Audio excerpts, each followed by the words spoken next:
P news Uttar Pradesh, खबरों का बादशाह। आप देख रहे हैं पी न्यूज। मैं हूं आपके साथ छवि वर्मा। पूरे भारत में कोरोना वायरस के पीड़ितों की संख्या दिन प्रतिदिन लगातार बढ़ती जा रही है, जिसको लेकर सरकार के हाथ पांव भी फूल रहे हैं और उसे रोकने के लिए हर वह कदम उठा रही है जिससे इस बीमारी को फैलने से रोका जा सके। पूरे विश्व में अब तक कुल 15,18,052 मरीज पाए गए हैं, जिसमें से 11,49,391 पॉजिटिव पाए गए हैं। साथ ही 2,77,168 मरीज ठीक भी हो चुके हैं। वहीं भारत की बात करें तो कुल 6,412 केस अभी तक दर्ज किए जा चुके हैं, जिसमें से 503 सही होकर अपने घर भी जा चुके हैं और 199 लोगों की इस संक्रमण में मौत हो चुकी है। वहीं यूपी में 413 पॉजिटिव केस दर्ज किए गए हैं। देखिए हमारी इस स्पेशल रिपोर्ट में।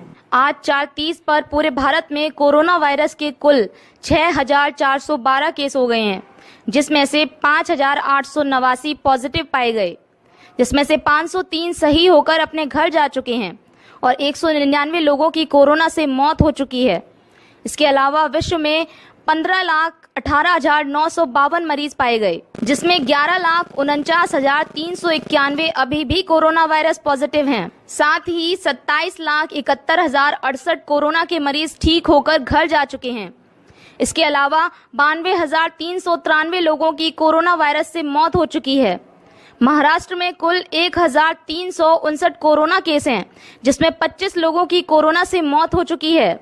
अगर बात आगरा की करें तो कोरोना के केस 89 हैं, जिसमें 49 केस तबलीगी जमात से हैं। वहीं बात मैनपुरी की करें तो मैनपुरी में तबलीगी जमात के 4 पॉजिटिव केस की रिपोर्ट आई है, जिसमें घिरोर की बिलाल मस्जिद को 3 किलोमीटर तक के एरिया को निगरानी में रखा गया है, जिसमें 6,038 घरों की जांच की जा चुकी है।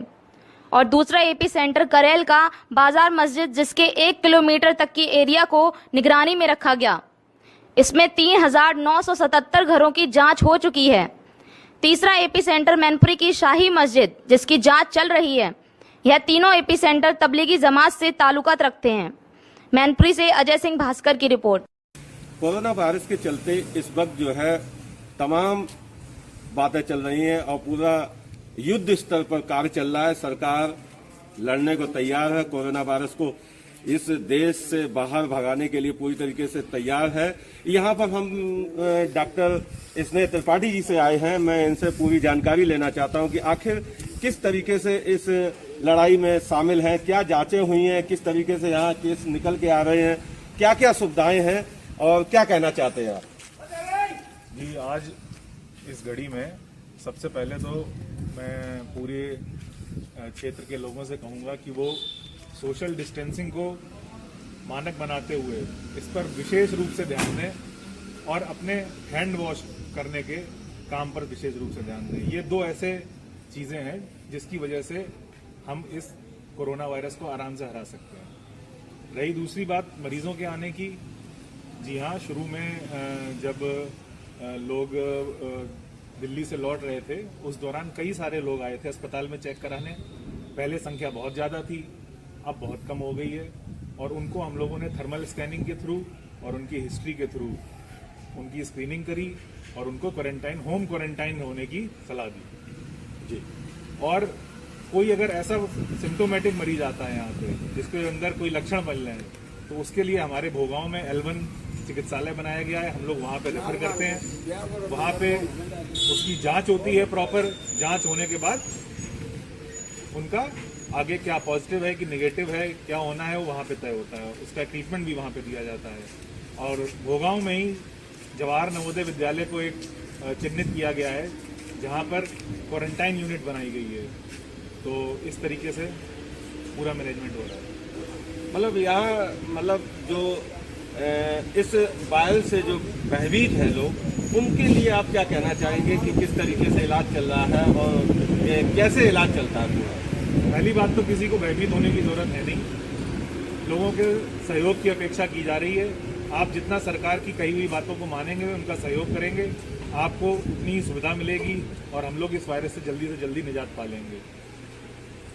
यहाँ पे स्नेह त्रिपाठी जी से मैंने बात की है, उन्होंने ये बताया है कि आप जितना जो है सोशल डिस्टेंसिंग रखेंगे और हाथ धोएंगे और सरकार की बातों को मानेंगे, उतना ही हम लोगों को लाभ मिलेगा। ये बहुत सी बातें हैं कोई भी इस बीमारी से घबराए नहीं। और मैनपुरी में इस वक्त जो है, जो मैं सीएससी बेवर पे खड़ा हूँ, मैं यहाँ पे एक बात और जानना चाहूँगा त्रिपाठी जी कि यहाँ पर कोई ऐसा मरीज आया है जो पॉजिटिव पाया गया हो? नहीं, अपने बेवर क्षेत्र में तो ऐसा कोई मरीज नहीं पाया गया है। मैनपुरी जिले में बोगांव में जो L1 यूनिट बनाई गई है, वहाँ पे आज की तारीख में 4 केस हैं जो कि पॉजिटिव हैं, 1 नेगेटिव हो गया है। तो इस तरीके से संख्या 4 की है अपने जिले में। तो जैसे जो 3 है वो किस तरीके से इलाज चल रहा है, और जो नेगेटिव निकला उसका क्या इलाज चल रहा है? जो पॉजिटिव केस है उसकी एक गाइडलाइन है ट्रीटमेंट की, उसी गाइडलाइन के हिसाब से उनका वहाँ पे इलाज किया जा रहा है। और जैसे जो नेगेटिव हो जाता है उसके 2 सैंपल नेगेटिव होने ज़रूरी है, अभी दूसरा सैंपल उसका और होना है। उसके बाद उसको क्वारंटाइन करते हुए और होम क्वारंटाइन कराया जाएगा। जैसे मान लीजिए मरीज ठीक हो जाता है तो क्या उसको घर भेज दिया जाएगा या सरकार की निगरानी में रखा जाएगा? उसके हाथ पे एक मोहर लगाई जाती है, उस मोहर को लगाने के बाद उसको घर पे भेजा जाता है और उसको 14 दिन तक घर पे ही रहने के लिए कहा जाता है। अगर वो बाहर पाया जाता है तो उसके ऊपर कानूनी प्रक्रिया होगी। पूरी तमाम जानकारी जो है त्रिपाठी जी से मैंने सुनी है, पूरा उन्होंने बताया है किस तरीके से किन पॉजिटिव केसों को किस तरीके से आज इलाज किया जा रहा है, सरकार किस तरीके से उन लोगों को ठीक करने में पूरा प्रयास कर रहे हैं। यहाँ पर हमारे एक ग्राम प्रधान है, मैं उनसे भी बात कर लेता हूँ कि वो किस तरीके से यहाँ एक महिला को लेकर आए हैं हॉस्पिटल में, किस तरीके से मदद कर रहे हैं आप? क्या गाँव की पब्लिक जारी थे इस काम से, पब्लिक को जाने के लिए तैयार नहीं है।